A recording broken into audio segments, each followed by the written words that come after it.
Childhood and military career. George Washington was born on February 22, 1732 in Westmoreland, Virginia, into a family of plantation owners and farmers. His father, Augustine Washington, was a prosperous landowner involved in various business ventures, while his mother, Mary Ball Washington, was a strict and influential figure in his life. When his father passed away at the age of 11, young Washington had to quickly learn self-reliance and take on responsibilities within the family. Due to financial circumstances, he did not have the opportunity to attend college like many of his peers. However, he made up for it by educating himself and gaining practical experience. From an early age, Washington displayed discipline, responsibility, and a keen desire to learn.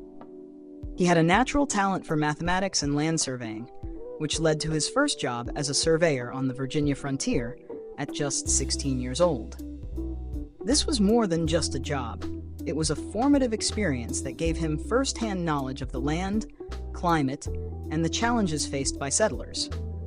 This knowledge would later become a critical advantage in his military career. Washington's life took a decisive turn when he joined the Virginia militia in his early 20s.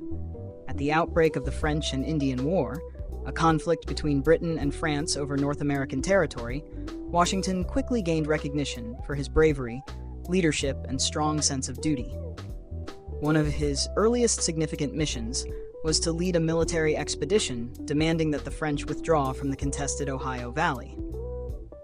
Though the mission was unsuccessful, it established Washington's reputation as a bold and capable soldier among colonial military leaders. Soon after, he found himself at the center of the action in the Battle of Fort Necessity, where British forces suffered defeat against the French.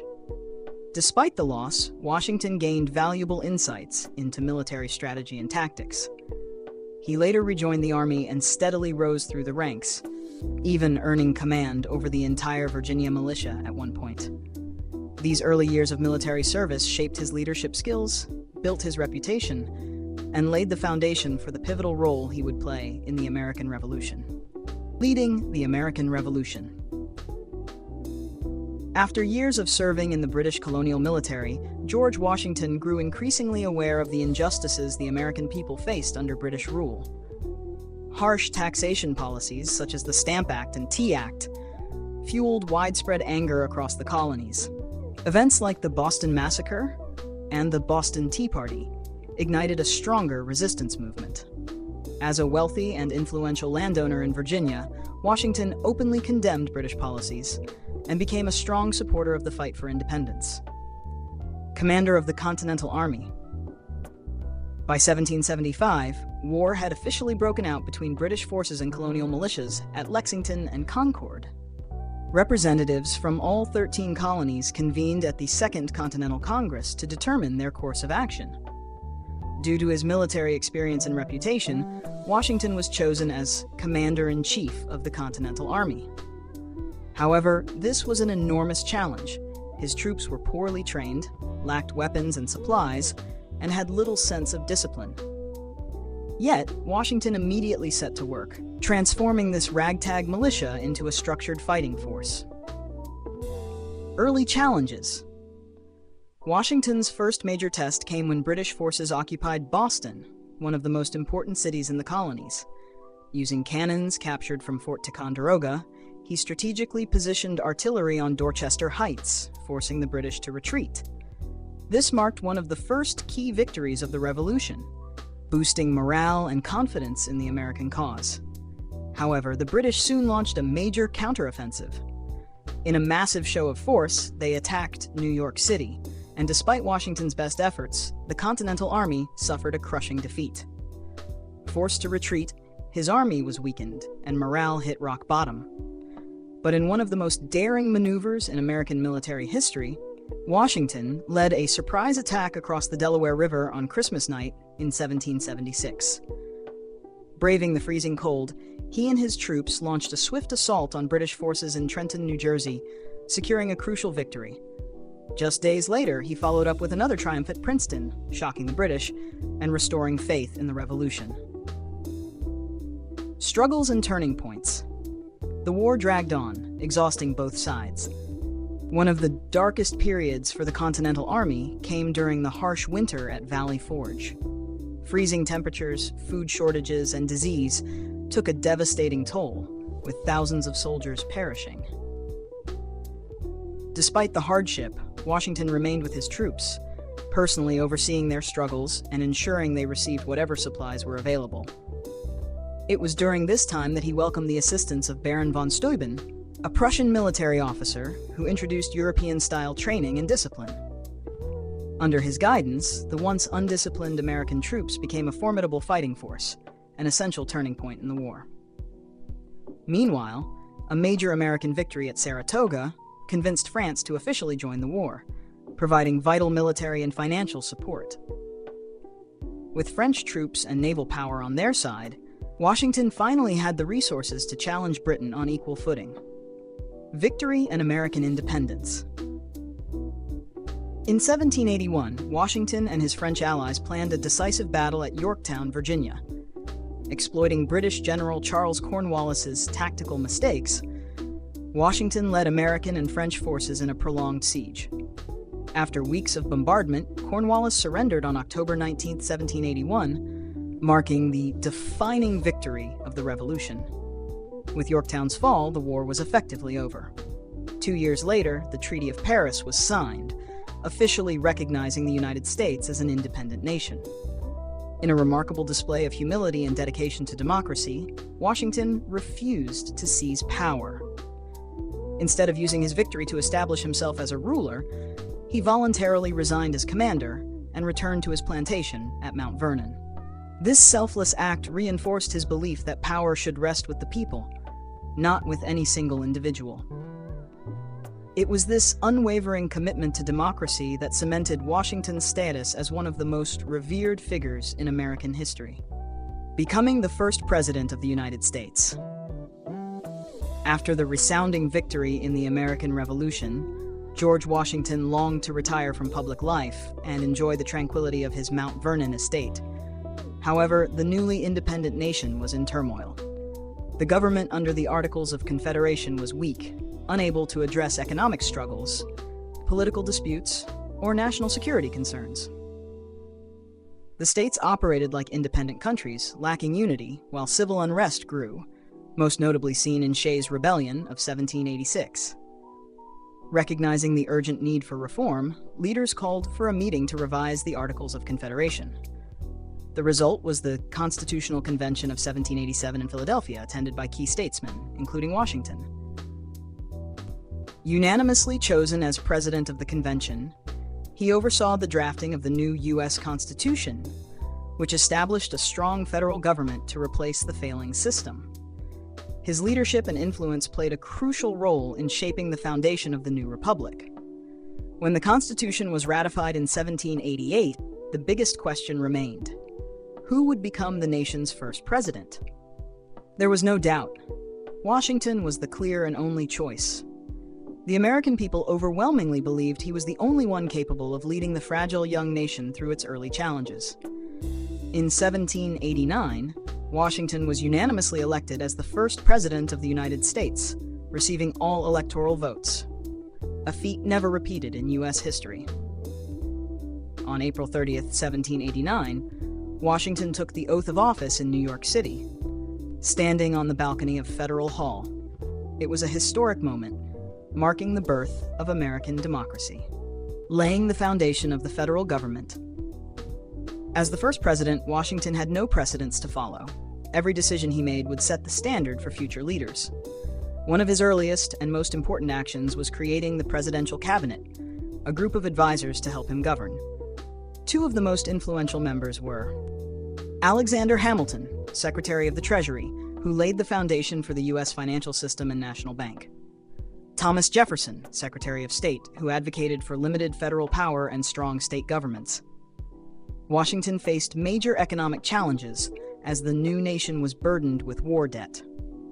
Under his leadership, the government enacted several key policies, including establishing a national banking system and tax structure to stabilize the economy, passing the Judiciary Act of 1789, which created the Supreme Court and established the federal court system, overseeing the selection of a permanent national capital, later named Washington, D.C., in his honor, maintaining neutrality and handling crises.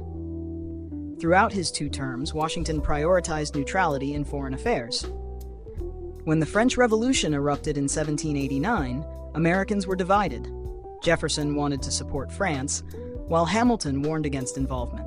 Washington firmly believed the U.S. was too young and unstable to be dragged into European conflicts. In 1793, he issued the Proclamation of Neutrality, setting a precedent for American foreign policy that would last for decades. Domestically, Washington faced serious challenges, including the Whiskey Rebellion of 1794. Farmers in Pennsylvania violently protested a federal tax on whiskey, challenging the government's authority. In a bold move, Washington personally led a militia force to suppress the uprising, proving that the federal government had the power to enforce its laws. The legacy of a great leader. Washington set many important precedents for future presidents. One of his most significant decisions was to step down after 2 terms, despite widespread support for him to continue leading. In 1796, he voluntarily left office, establishing a tradition that remained unbroken until it became law under the 22nd Amendment more than 150 years later. Before leaving, Washington delivered his farewell address, offering crucial advice to the nation. He warned against political divisions, fearing that partisan conflicts would weaken the country, foreign entanglements, urging the U.S. to avoid permanent alliances in European affairs, the importance of morality and religion, emphasizing their role in sustaining a stable government. After retiring in 1797, Washington returned to Mount Vernon. However, when tensions with France escalated in 1798, President John Adams asked him to lead the army once more. Though aging, Washington agreed, demonstrating his unwavering patriotism. On December 14, 1799, Washington passed away at Mount Vernon, leaving behind an unparalleled legacy.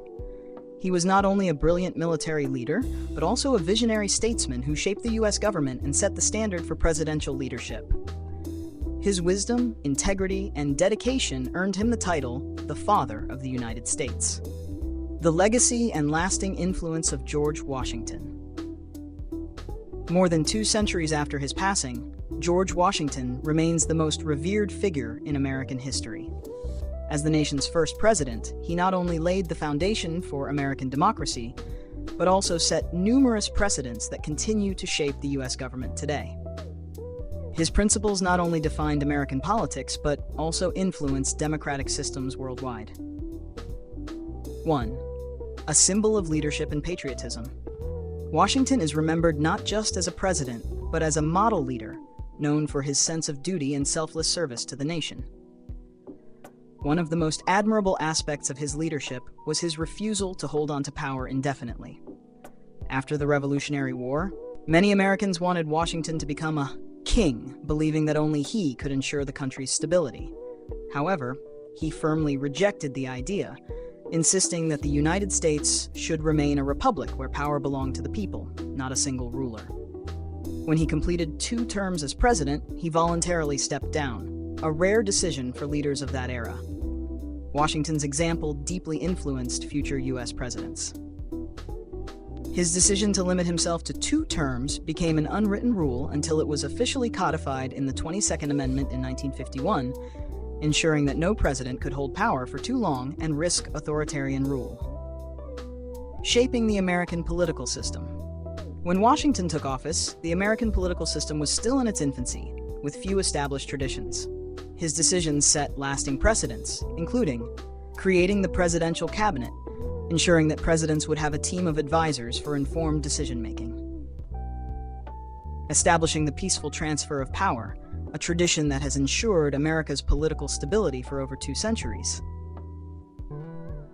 Encouraging neutrality in international affairs, a principle that guided U.S. foreign policy throughout the 19th century. Washington's farewell address remains so influential that it is still read annually in the U.S. Senate, serving as a reminder of his enduring wisdom. 3. Military and foreign policy influence. Washington was not only a brilliant battlefield strategist, but also a visionary military leader. He understood that a young and fragile nation could not afford to engage in unnecessary foreign conflicts. His commitment to neutrality laid the foundation for early American foreign policy. During the French Revolution, many Americans were divided over whether to support France. Despite strong pressure, Washington upheld the proclamation of neutrality in 1793, prioritizing the country's internal growth over foreign entanglements. His non-interventionist stance influenced U.S. policy until World War II. On the military front, Washington was the first to emphasize the need for a professional standing army. Before his leadership, the U.S. relied mainly on militias, but he helped establish a more structured and disciplined military, paving the way for the modern U.S. armed forces. For honoring Washington in American culture, Washington's influence is evident in countless monuments, cities, and national symbols dedicated to him. The nation's capital, Washington, D.C., was named in his honor. The Washington Monument, one of America's most iconic landmarks, was built as a tribute to his leadership. His portrait appears on the $1 bill, making him a familiar figure in American commerce.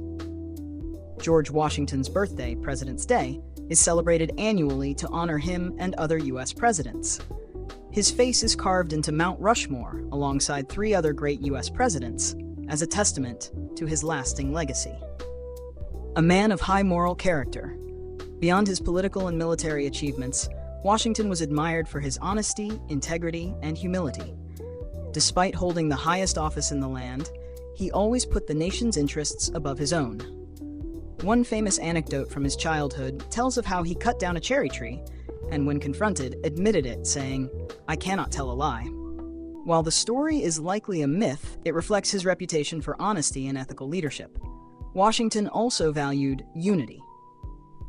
As president, he worked to balance opposing political factions and prevent the nation from being torn apart by internal conflicts.